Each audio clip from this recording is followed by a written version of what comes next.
என் தங்க பிள்ளையே, இந்த திருச்செந்தூர் முருகன் உன் வாசலுக்கே வந்து விட்டேன்.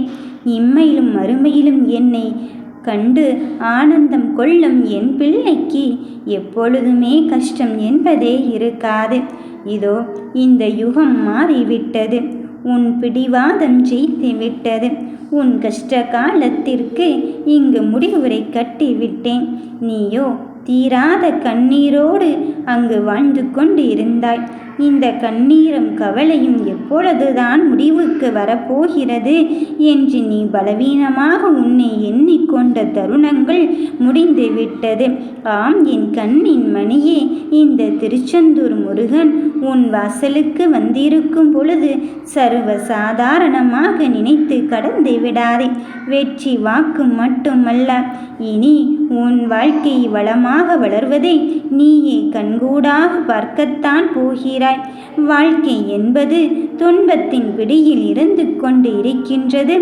என்னை மட்டுமல்ல, என் குடும்பத்தில் உள்ளவர்களையும் ஏன் முருகா, ஏன் வேலவா இப்படி ஆட்டி படைத்து கொண்டு இருக்கின்றாய்? என் நேரமும் துன்பத்தால் தவித்து வருவதை நீ அறியவில்லையா? நான் மனம் கலங்கி நிற்பது உன் மனதிற்கு புரியவில்லையா கந்தா என்று நீ என்னிடம் கேட்கின்றாய். என் தங்கமே, காக்க காக்க என்று சொல்லி கொண்டு இருக்கும் உன் வாழ்க்கையில் நான் உன்னை காக்காமல் விட்டு விடுவேனாம்? இந்த கனகவேலன் காக்காமல் விட்டு விடுவேனா? தவறுகள் நிகழ்வது சகஜம்தான்.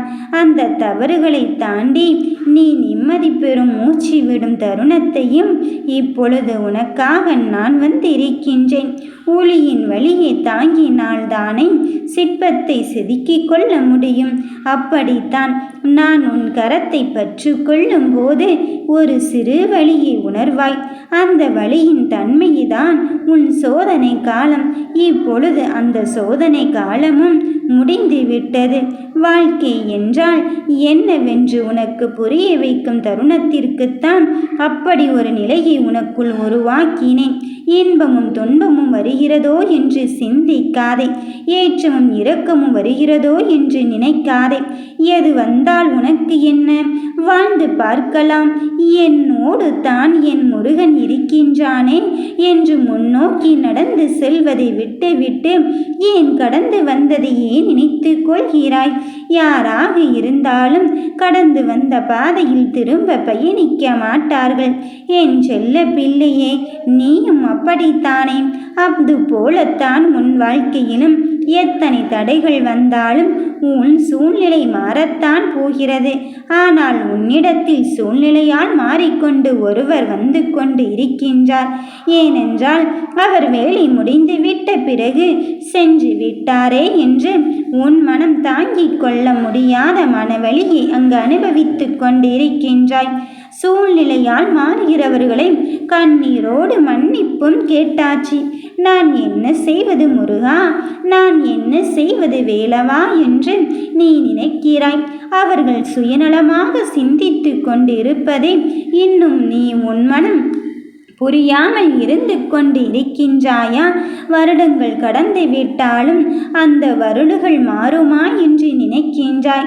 என் தங்கமே, நிச்சயமாக மாறாதுதான். அதற்காக அவர்களை மன்னித்து விடு என்றும் நான் சொல்வதில்லை. அதற்காக பழிவாங்கிதான் நீ என்ன செய்ய போகிறாய்? உன் மனநிலை என்னவென்று எனக்கு புரிந்துவிட்டது. ஆனால் இனி அவர்களிடம் ஜாக்கிரதையாகவும் எச்சரிக்கையாகவும் இரு. என்ன பேசினாலும் எப்படி பேசினாலும் வாழ்க்கை என்பது யதார்த்தம்தான் என்பதை புரிந்து கொள். அதன்படியே உன் வாழ்க்கையை நகர்த்தி கொண்டு இரு. காலம் உன் மன காயத்தை ஆற்றும் அருமருந்தாக இருக்கும் பொழுது நீ எதை நினைத்தும் வருத்தப்படாதே. கனவுகள் அனைத்துமே மனதில் எழுதி வைத்து கொண்டு இருக்குது கனவாக போய்விடுமோ என்று எண்ணிக்கொள்ளாதே. இந்த கனவை நினைவாக மாற்றுவது திருச்செந்தூர் முருகனின் பொறுப்பு. வாழ்க்கை அங்கு எந்திரமாக மாறிக்கொண்டு இருக்கும் நிலை உருவாகிவிட்டதோ என்று நீ நினைக்கின்றாய். ஏனென்றால் என்ன நடக்கிறது ஏது நடக்கிறது என்று கண்மூடி முழிப்பதற்குள் என் நிலை மாறிக்கொண்டு இருக்கின்றதே. என்ன நினைத்தாலும் என்ன செய்தாலும் நான் அவதிப்பட்டு கொண்டு இருக்கின்றேன். எனக்கு கிரகம் சரியில்லையோ, நேரம் சரியில்லையோ, அஷ்டமத்து சனியோ என்று என் பிள்ளைகள் வாடி வதைந்து நொறுங்கிக் கொண்டு இருக்கும் வேளையிலே உனக்கான வெற்றியே இந்த திருச்செந்தூர் முருகன் கொண்டு வந்திருக்கின்றேன். என் பிள்ளையே, உன் விதியை நல்ல நட்சத்திரத்திலும் நல்ல கிரகத்திலும் தான் நான் எழுதி வைத்திருக்கின்றேன்.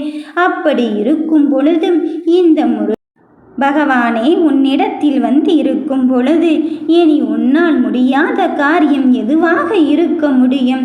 என் பிள்ளையே, இப்பிறவின் செய்த பாவங்களை இன்றோடு கழித்துவிட்டு உன் கஷ்டத்திற்கு முடிவு கட்டி நீ எதிர்பார்த்த காரியத்தில் நான் உனக்கு நல்ல செய்தியை மனமகிழும் மங்கள காரியத்தை நடத்தி தருவதற்காக வந்திருக்கின்றேன். கசப்பான உன் வாழ்வின் போராட்டம் நீ வணங்கும் முருகனால் இங்கு முடிவுக்கு வரப்போகிறது. என் நேரமும் முருகா முருகா என்று அழைக்கும் என் பிள்ளையே, உன்னை ஆனந்தத்தில் ஆழ்படுத்த போகிறேன். சக்தி வாய்ந்த நிச்சயமான முருகனை நீ வணங்கி விட்டதால் மாயையிலிருந்து வெளிவந்து அருள் தரும் இந்த ஏறு முகத்தை நீ வணங்கிடும் தருணத்தில் உனக்கான காலம் கனிந்து விட்டது. வாழ்க்கை உனக்காகவே இங்கு ஒப்படைக்கப்பட்டு விட்டது. இனி உன் வார்த்தைகளும் நிஜமாகும் தருணம் வந்து விட்டது. இந்த குருவோடு நீ வந்து விட்டாய். இனி எதற்காக மனம் கலங்குகிறாய்? வெற்றி பகவான் உன்னிடத்தில் இருக்கும் பொழுது வேதனைகள் இனி உனக்கு கிடையாது. நம்பிக்கையோடு இரு, நிச்சயம் வெல்வாய். யாம் இருக்க பயமேன்?